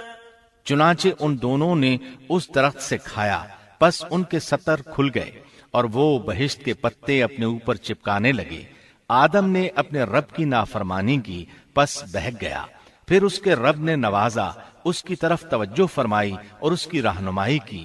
حکم ہوا تم دونوں یہاں سے اتر جاؤ، تم آپس میں ایک دوسرے کے دشمن ہو۔ اب تمہارے پاس جب کبھی میری طرف سے ہدایت پہنچے تو جو میری ہدایت کی پیروی کرے نہ تو وہ بہکے گا نہ تکلیف میں پڑے گا، ہاں جو میری یاد سے روگردانی کرے گا اس کی زندگی تنگی میں رہے گی، اور بروز قیامت ہم اسے اندھا کر کے اٹھائیں گے۔ آدم علیہ السلام زمین پر اترے اور اپنے رب سے توبہ کے کلمات سیکھ لیے۔ وہ کلمات یہ ہیں: ربنا ظلمنا انفسنا وان لم تغفر لنا وترحمنا لنكونن من الخاسرین۔ اے ہمارے رب، ہم نے اپنا نقصان کیا، اور اگر تو نے ہم پر مغفرت و رحمت نہ فرمائی تو ہم خسارہ اٹھانے والوں میں سے ہو جائیں گے۔ آدم علیہ السلام زمین پر اترے اور ان کے ساتھ حوا علیہ السلام بھی اتری، اور ان کے ساتھ ہی ابلیس کو بھی اتارا گیا۔ یہ کس جگہ پر اترے اس بارے میں اختلاف پایا جاتا ہے، لیکن ابن عباس رضی اللہ عنہ کی بات راجح محسوس ہوتی ہے کہ آدم علیہ السلام کو ہند میں اور حوا علیہ السلام کو جدے میں اتارا گیا۔ جب آدم علیہ السلام اتر آئے تو حوا علیہ السلام کی تلاش شروع کر دی، زمین میں ان کی تلاش میں سرگرداں ہوئے۔ آخر کار میدان عرفات میں دونوں کی ملاقات ہو گئی۔ چونکہ میدان عرفات میں دونوں نے ایک دوسرے کی معرفت حاصل کی تھی اور ان کا آپس میں تعارف ہوا تھا، لہٰذا اسی مناسبت سے اس میدان کا نام عرفات مشہور ہو گیا۔ اللہ تعالیٰ نے زمین کے اندر انسانوں کو پھیلانا شروع کیا اور زمین کو مردوں اور عورتوں سے آباد کر دیا۔ امام طبری رحمت اللہ علیہ بیان کرتے ہیں کہ حوا علیہ السلام نے آدم علیہ السلام کے لیے 20 ولادتوں میں 40 بچوں کو جنم دیا۔ ہر بار 2 بچوں کو جنم دیتی تھی، ایک لڑکا ہوتا ایک لڑکی۔ سب سے پہلا جوڑا قابیل اور اس کی بہن قمیم کا تھا۔ پھر انسانوں کی افزائش شروع ہوئی، آبادی میں اضافہ ہونے لگا۔ اللہ نے آدم علیہ السلام ہی کو ان کا نبی متعین کر دیا، وہ انہیں دین سکھاتے رہے۔ اس وقت تمام لوگ موحد تھے، خالص توحید کو اپنانے والے تھے، یعنی کان الناس امۃ واحدہ، تمام لوگ ایک ہی امت کے تھے، ان میں شرک کا شائبہ بھی نہ تھا۔ ابن جریر اور ابن کثیر رحمہم اللہ نے ابو موسیٰ اشعری رضی اللہ عنہ کی روایت بیان کی ہے، اللہ نے جب آدم علیہ السلام کو جنت سے زمین پر اتارا تو انہیں ہر چیز کی کاریگری اور صنعت کا علم تھا۔ جب وہ اترے تو عالم بھی تھے، لباس میں ملبوس بھی تھے، کام کاج کے تمام طریقوں سے باخبر بھی تھے، لوہے، آگ، لکڑی اور کپڑے کے استعمال سے بھی بخوبی واقف تھے۔ ہمارے برعکس وہ ان کاموں کو اپنی ابتدا ہی سے جان چکے تھے، کیونکہ ہم سب لوگوں کا حال یہ ہے کہ جب تک سکھایا نہ جائے ہمیں کچھ نہیں آتا۔ آج کے دور میں بعض افریقی قبائل کے افراد وحشیانہ اور غیر مہذب زندگی گزارتے ہیں۔ علماء کا کہنا ہے کہ یہ لوگ زمین پر رہنے والوں میں سے گمراہ ترین انسان ہیں۔ انہوں نے بہترین زندگی ضائع کر دی اور گھٹیا زندگی کو پسند کیا۔ تہذیب و تمدن کا آغاز چونکہ ابتدائے آفرینش سے ہے، اس لیے ہر انسان کی فطرت میں تہذیب کی سوجھ بوجھ موجود ہے۔ بہرحال آدم علیہ السلام کے بعد انسانی مخلوق کی تعداد روز بروز بڑھتی چلی گئی اور انسانی کمزوریوں کی بنا پر گناہ شروع ہو گئے۔ زمین پر سب سے پہلے ہونے والی معصیت قابیل کے ہاتھوں اپنے بھائی حابیل کے قتل کی صورت میں سامنے آئی۔ اللہ تعالیٰ نے قرآن مجید میں قابیل اور اس کے بھائی حابیل کا قصہ بیان کیا ہے۔ قابیل قرخت اور درشت طبیعت کا مالک تھا، جبکہ اس کا بھائی حابیل رحم دل اور نرم طبیعت تھا۔ قابیل کھیتی باڑی کرتا تھا اور حابیل مویشی چراتا تھا۔ حابیل کے نرم دل ہونے کی ایک وجہ اس کا بکریاں چرانا تھا، کیونکہ ایک چرواہا اپنی بکری کو بھوکا دیکھ کر اسے چارہ کھلائے بغیر نہیں رہتا، نہیں وہ کسی بکری کو پیاسا دیکھ کر اسے بھول جاتا ہے۔ اپنے جانور پر اس کی طاقت سے زیادہ بوجھ بھی نہیں لادتا۔ بنی نوع انسان کی تعداد میں اضافے کے لیے اس وقت ایسا قانون تھا جو اب حرام ہے، اور وہ ہے بہن کے ساتھ نکاح۔ چونکہ اس وقت کے سب لوگ آدم علیہ السلام کی حقیقی اولاد تھے اور آپس میں بہن بھائی تھے، اس لیے اس وقت کی شریعت کی روح سے قابیل اپنے ساتھ جڑواں پیدا ہونے والی بہن کے سوا کسی دوسری بہن سے شادی کر سکتا تھا، اور اسی طرح حابیل اپنے ساتھ جڑواں پیدا ہونے والی بہن کے علاوہ کسی دوسری بہن سے شادی کر سکتا تھا۔ اس کی صورت یہ تھی کہ قابیل کی شادی حابیل کی بہن سے ہو اور حابیل کی شادی قابیل کی بہن سے ہو، لیکن ہوا یہ کہ حابیل کی بہن خوبصورتی میں قابیل کی بہن سے کم تھی، اس لیے قابیل نے حابیل کی بہن سے شادی کرنے سے انکار کر دیا اور اپنی جڑواں بہن سے شادی کی خواہش ظاہر کی، لیکن ایسا کرنا آدم علیہ السلام کی شریعت میں حرام تھا۔ آپ نبی بھی تھے اور رسول بھی۔ رسول اور نبی میں فرق یہ ہے کہ رسول پر شریعت اور احکام نازل ہوتے ہیں، لیکن نبی پر شریعت نازل نہیں ہوتی، البتہ اس کی طرف وحی نازل ہوتی ہے اور معجزات عطا کیے جاتے ہیں، جبکہ شریعت صرف رسولوں ہی پر نازل کی جاتی ہے۔ آدم علیہ السلام بھی چونکہ رسول تھے، اس لیے ان کی شریعت میں یہ قانون تھا کہ کوئی شخص اپنے ساتھ جڑواں پیدا ہونے والی بہن کے ساتھ شادی نہیں کر سکتا۔ قابیل اس شرعی حکم کی وجہ سے غضبناک ہو گیا۔ اس نے تعجب کا اظہار کرتے ہوئے اس قانون کو ماننے سے انکار کر دیا۔ آدم علیہ السلام نے ان دونوں کے درمیان فیصلہ کرتے ہوئے انہیں حکم دیا کہ دونوں اللہ کے حضور ایک ہدیہ پیش کریں۔ ہدیہ اس جانور کو کہتے ہیں جسے اللہ کے نام پر ذبح کر کے فقراء میں تقسیم کر دیا جائے۔ اس سے مقصود اللہ کے لیے اپنی نیت کو خالص کرنا ہوتا ہے۔ اس عمل کو قربانی کہا جاتا ہے۔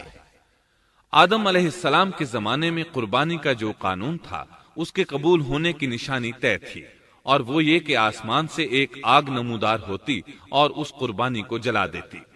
اس کا مطلب تھا قربانی قبول ہو چکی ہے، اور اگر آگ قربانی کو نہ جلاتی تو سمجھ لیا جاتا کہ قربانی قبول نہیں ہوئی۔ آخر قربانی کا دن آ پہنچا۔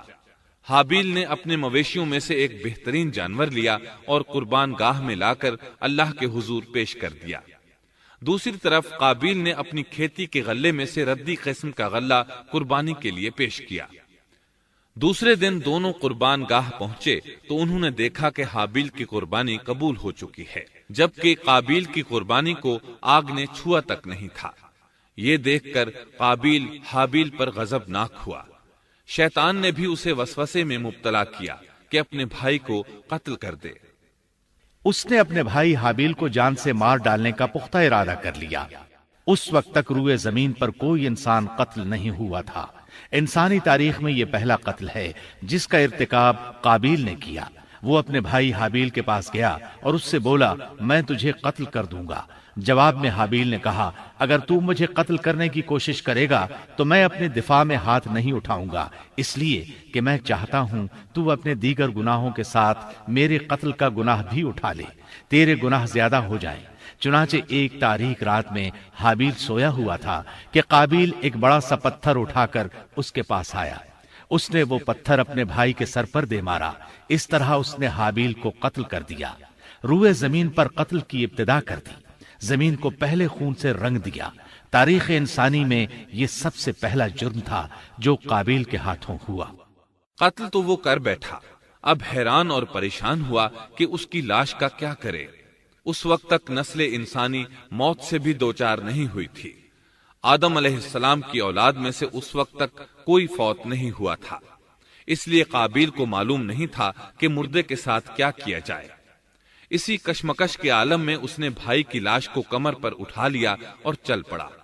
چلا جا رہا تھا کہ اللہ نے 2 کوے بھیجے۔ دونوں کوے آپس میں لڑ پڑے، ایک نے دوسرے کو ہلاک کر دیا۔ اب زندہ کوا مٹی کھودنے لگا۔ اس طرح اس نے ایک گڑھا تیار کر لیا، مردہ کوے کو اس میں رکھا اور اوپر مٹی ڈال دی۔ اس طرح قابیل کو دفن کا طریقہ معلوم ہوا۔ اس نے بھی گڑھا کھودا اور حابیل کی لاش کو اس میں دبا دیا۔ وہ اپنے کیے پر نادم ضرور تھا، لیکن اس نے اللہ سے معافی نہ مانگی، جبکہ انسان کے لیے ضروری ہے کہ اس سے کوئی گناہ ہو جائے تو اللہ سے معافی مانگے۔ قابیل اور حابیل کے درمیان جو مکالمہ ہوا، اللہ تعالیٰ نے اس کا ذکر سورہ مائدہ آیت 27 تا 29 میں کیا ہے۔ اللہ فرماتے ہیں، وَاتْلُ عَلَيْهِمْ نَبَأَ ابْنَيْ آدَمَ بِالْحَقِّ إِذْ قَرَّبَا قُرْبَانًا فَتُقُبِّلَ مِنْ أَحَدِهِمَا وَلَمْ يُتَقَبَّلْ مِنَ الْآخَرِ قَالَ لَأَقْتُلَنَّكَ قال إنما يتقبل الله من المتقين لئن بسطت إلي يدك لتقتلني ما أنا بباسط يدي إليك لأقتلك إني أخاف الله رب العالمين إني أريد أن تبوء بإثمي وإثمك فتكون من أصحاب النار وذلك جزاء الظالمين۔ آدم علیہ السلام کے دونوں بیٹوں کا کھرا کھرا حال بھی انہیں سنا دو۔ ان دونوں نے ایک نذرانہ پیش کیا، ان میں سے ایک کی نذر تو قبول ہو گئی اور دوسرے کی قبول نہ ہوئی تو وہ کہنے لگا، میں تجھے مار ہی ڈالوں گا۔ اس نے کہا، اللہ تقوی والوں ہی کا عمل قبول کرتا ہے۔ گو تو میرے قتل کے لیے دسترازی کرے، لیکن میں تیرے قتل کے لیے ہرگز اپنا ہاتھ نہیں بڑھاؤں گا۔ میں تو اللہ تعالی پروردگار عالم سے خوف کھاتا ہوں۔ میں تو چاہتا ہوں کہ تو میرا گناہ اور اپنا گناہ اپنے سر پر رکھ لے اور دوزخیوں میں شامل ہو جائے۔ ظالموں کا یہی بدلہ ہے۔ اس کا مطلب یہ تھا کہ تیرے اور گناہوں کے ساتھ میرے قتل کا گناہ بھی تیرے ذمہ لگے اور تو ظالموں میں سے ہو جائے۔ حابیل کے قتل کے بعد قابیل پر جو گزری اس کا ذکر اللہ نے سورہ مائدہ آیت 30 اور 31 میں کیا ہے۔ فطوعت له نفسه قتل أخيه فقتله فأصبح من الخاسرين فبعث الله غرابا يبحث في الأرض ليريه كيف يواري سوءة أخيه قال يا ويلتى أعجزت أن أكون مثل هذا الغراب فأواري سوءة أخي فأصبح من النادمين. پس اسے اس کے نفس نے اپنے بھائی کے قتل پر آمادہ کر دیا اور اس نے اسے قتل کر ڈالا. اس سے وہ نقصان والوں میں سے ہو گیا. پھر اللہ تعالیٰ نے ایک کوے کو بھیجا جو زمین کھود رہا تھا تاکہ اسے دکھائے کہ وہ کس طرح اپنے بھائی کی ناش کو چھپا سکتا ہے. وہ کہنے لگا ہائے افسوس، کیا میں ایسا کرنے سے بھی گیا گزرا ہو گیا کہ اس کوے کی طرح اپنے بھائی کی لاش کو دفنا دیتا. پھر تو بڑا ہی پشیمان اور شرمندہ ہوا. امام احمد، ترمذی اور ابو داود نے سیدنا سعد بن ابی وقاص رضی اللہ عنہ سے روایت کی ہے کہ انہوں نے سیدنا عثمان رضی اللہ عنہ کی شہادت کے فتنے کے وقت فرمایا، میں گواہی دیتا ہوں کہ رسول اکرم صلی اللہ علیہ وسلم نے فرمایا تھا ایک بہت بڑا فتنہ رونما ہوگا، اس میں بیٹھنے والا کھڑے ہونے والے سے بہتر ہوگا اور کھڑا ہونے والا چلنے والے سے بہتر ہوگا اور چلنے والا دوڑنے والے سے بہتر ہوگا. کسی نے کہا اگر کوئی میرے گھر میں داخل ہو کر میری طرف ہاتھ بڑھائے تاکہ وہ مجھے قتل کر دے تو آپ صلی اللہ علیہ وسلم نے فرمایا تو آدم علیہ السلام کے بیٹے کی طرح قتل ہو جا. یعنی اس فتنے میں قتل ہو جانا، حابیل کی سنت پر عمل کرتے ہوئے خود ہاتھ نہ اٹھانا، قاتل کہلانے کی بجائے مقتول ہونے کو پسند کرنا. اسی طرح مسند احمد کی ایک روایت میں ہے رسول اللہ صلی اللہ علیہ وسلم نے فرمایا دنیا میں جب بھی کوئی ظلم سے قتل ہوتا ہے تو اس کا گناہ آدم علیہ السلام کے پہلے بیٹے قابیل کی گردن پر ضرور ہوتا ہے، اس لیے کہ وہ پہلا شخص ہے جس نے ظالمانہ قتل کی ابتدا کی اور یہ ناپاک طریقہ جاری کیا. اس حدیث سے اس جرم کی نوعیت کا بخوبی اندازہ ہوتا ہے کہ اللہ تعالیٰ نے اس کو صرف ایک قتل قرار نہیں دیا بلکہ اس کو ایک گھناؤنی حرکت قرار دیا. قیامت تک آنے والے لوگ جو اس گناہ کے مرتکب ہوں گے ان کا کچھ گناہ قابیل کے حساب میں ڈالا جائے گا. حابیل کو قتل کرنے کے بعد قابیل نے اپنی بیوی کو ساتھ لیا اور دور دراز نرم زمین کے پاس جا کر رہائش پذیر ہو گیا اور آدم علیہ السلام کے سامنے تک نہ ہوا. آدم علیہ السلام پہاڑوں کے قریب ایک بستی میں رہ رہے تھے. یہ ان سے بہت دور جا بسا تھا. اس طرح قابیل کا آدم علیہ السلام سے رابطہ بالکل ختم ہو گیا اور اس سے ایک نئی نسل کی ابتدا ہوئی. فحاشی اور اریانی کو ان کے ہاں عروج حاصل تھا. عبادت یہ لوگ اگرچہ اللہ ہی کی کرتے تھے لیکن آدم علیہ السلام کی شریعت کے خلاف بے حیائی کے دل دادا تھے.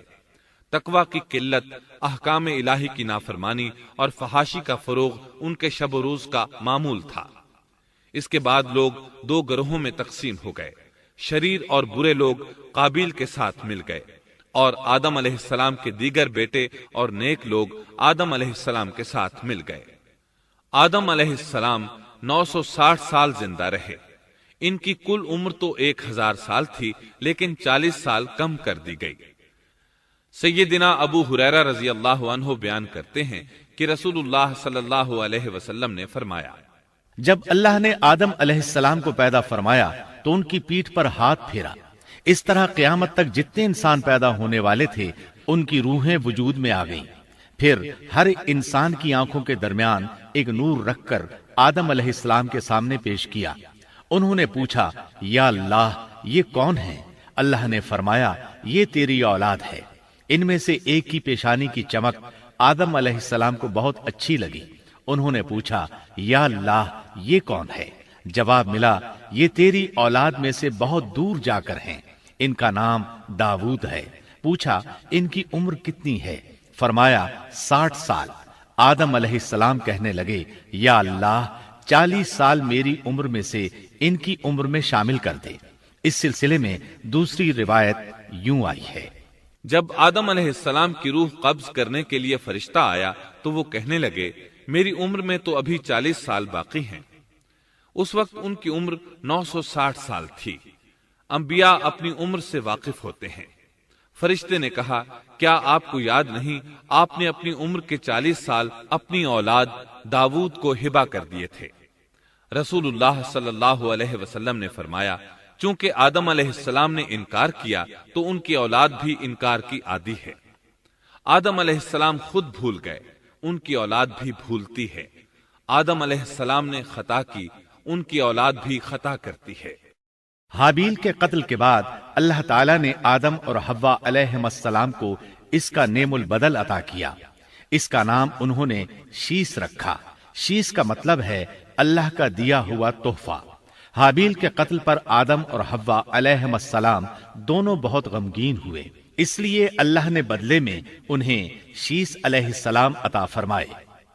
سیدنا ابو ذر غفاری رضی اللہ عنہ سے مروی ایک صحیح حدیث میں ہے کہ رسول اللہ صلی اللہ علیہ وسلم نے فرمایا، اللہ تعالیٰ نے 104 صحیفے نازل فرمائے، ان میں سے 50 صحیفے شیس علیہ السلام پر نازل ہوئے۔ ان صحیفوں میں ایسے قوانین، اصول اور ضابطے تھے جن سے انسانیت کی زندگی منظم ہوتی ہے۔ شیس علیہ السلام نے آدم علیہ السلام سے علم حاصل کیا، لیکن آدم علیہ السلام کا تمام علم وہ حاصل نہ کر سکے، اس لیے کہ آدم علیہ السلام نے بالمشافہہ اللہ تعالیٰ سے علم حاصل کیا تھا، اور بہت سی اشیاء کا علم اللہ تعالیٰ نے انہیں سکھا دیا تھا، اس لیے وہ تمام علماء سے بڑھ کر عالم تھے۔ شیس علیہ السلام نے آدم علیہ السلام سے علوم سیکھ کر لوگوں کو سکھائے۔ لوگوں نے ان سے مختلف علوم، فنون اور پیشے سیکھے۔ انہیں شہروں میں رہنے سہنے کے بارے میں تعلیم دی، دن رات کے حسابات سے انہیں آگاہ کیا اور انہیں بتایا کہ کن اوقات میں وہ اللہ کی عبادت کریں اور عبادت کے طریقے انہیں سکھائے۔ احادیث میں اس کی وضاحت ملتی ہے۔ امام احمد رحمت اللہ علیہ بیان کرتے ہیں کہ ابو زمعہ سعدی کہتے ہیں کہ انہوں نے مدینے میں ایک شیخ کو لوگوں سے کلام کرتے دیکھا تو ان کے متعلق پوچھا، یہ کون شخص ہے؟ لوگوں نے بتایا کہ یہ ابی بن کعب رضی اللہ عنہ ہیں، بڑے صحابہ میں ان کا شمار ہوتا ہے، تمام مسلمانوں سے بڑھ کر قرآن اور اس کی تفسیر کے عالم ہیں۔ ابو زمعہ فرماتے ہیں کہ ابی بن کعب رضی اللہ عنہ اس وقت یہ واقعہ بیان کر رہے تھے کہ جب آدم علیہ السلام کی وفات کا وقت قریب آیا تو انہوں نے اپنے بیٹوں سے فرمایا، میرا جنت کے پھل کھانے کو جی چاہتا ہے۔ جنت کے پھل دنیاوی پھلوں جیسے ہی ہوتے ہیں، سیب، انار، انگور، یہ سب جنت میں موجود تھے۔ جنت کے اور دنیا کے پھلوں میں فرق یہ ہے کہ دنیاوی پھل بدبودار ہو جاتے ہیں، جبکہ جنتی پھل کبھی بدبودار نہیں ہوتے۔ اسی طرح دنیاوی پھلوں کا ذائقہ عارضی ہوتا ہے، جبکہ جنتی پھلوں کا ذائقہ ہمیشہ برقرار رہتا ہے۔ اس لیے آدم علیہ السلام نے چاہا کہ وہ جنت کے پھل کھائیں، چنانچہ ان کے بیٹے تلاش میں نکل گئے۔ انہوں نے اپنے ساتھ کلہاڑے، کدالیں اور ٹوکریاں لے لی۔ راستے میں انہیں فرشتے ملے، ان کے پاس آدم علیہ السلام کا کفن اور خوشبو وغیرہ تھی۔ انہوں نے پوچھا، آدم کے بیٹو، کس چیز کی تلاش میں ہو؟ کہاں جا رہے ہو؟ انہوں نے جواب میں کہا، ہمارے والد مریض ہیں، انہیں جنت کے پھلوں کی خواہش ہے۔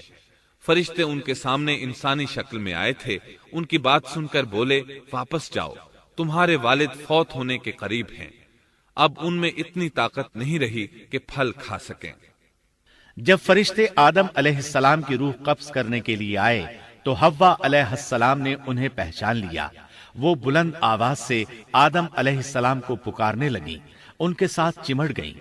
آدم علیہ السلام بولے، مجھ سے الگ ہو جاؤ، پہلے بھی مجھے تمہاری وجہ سے مصیبت پہنچی تھی، میرے اور میرے رب کے فرشتوں کے درمیان سے ہٹ جاؤ۔ پھر فرشتوں نے آدم علیہ السلام کی روح قبض کی، انہیں غسل دیا، کفن پہنایا، خوشبو لگائی، آپ کی قبر کھودی، پھر انہوں نے آدم علیہ السلام کی نماز جنازہ ادا کی۔ اس کے بعد انہیں قبر میں اتارا، پھر اوپر مٹی ڈال دی اور بولے، آدم کے بیٹو، تمہارے لیے یہی طریقہ ہے۔ اس وقت تک لوگ کفن دفن کے احکامات سے واقف نہیں تھے، انہیں علم نہ تھا کہ قابیل نے اپنے بھائی کو کیسے دفن کیا تھا، اس لیے فرشتوں کو بھیجا گیا تاکہ تدفین کا طریقہ بتا دیں۔